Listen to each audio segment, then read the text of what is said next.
In this video, I will guide you on how to set TCL AC remote control for heating. So by the end, you should be able to enable heating mode for your TCL air conditioner. Now, basically, first thing you want to do is to make sure that you do have good batteries on your TCL AC remote control. So go ahead and check the batteries. And if you do have good batteries on your TCL AC remote control, the next thing you want to do is to change the mode of the TCL AC using the remote control to heating mode. Now, by default, your TCL air conditioner remote control should be in the cooling mode with this icon at the top over here. But if you want to set it to heating mode, you just want to continuously tap on the mode button until it gets to heating mode. So if I tap on it once, it takes me to the dry mode. And then if I tap on it again, it takes me to the fan mode with this icon at the top over here. Then if I tap on it one more time, it takes me to the heating mode. So this is basically the heating mode on your TCL air conditioner. So once your TCL air conditioner remote control is now set to the heating mode, showing the sun icon at the top over here, you can now use the temperature up and the temperature down button to adjust the heating to your preference. So you can go ahead and just increase it, and the more you increase it, the more heat you get from your TCL air conditioner. And then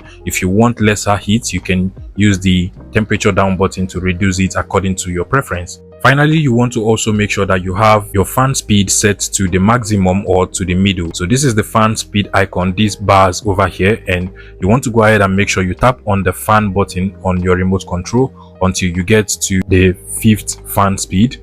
And if I continue to tap on the fan speed the 5th time, this is actually the highest fan speed before the turbo mode. So make sure it is set like so. It might actually take up to 5 to 20 minutes before you start getting the heat from your TCL air conditioner. This is because the compressor of the AC might actually take some time to prepare for the heating mode. If this tutorial was helpful, please make sure you smash that like button and subscribe to this YouTube channel, guys.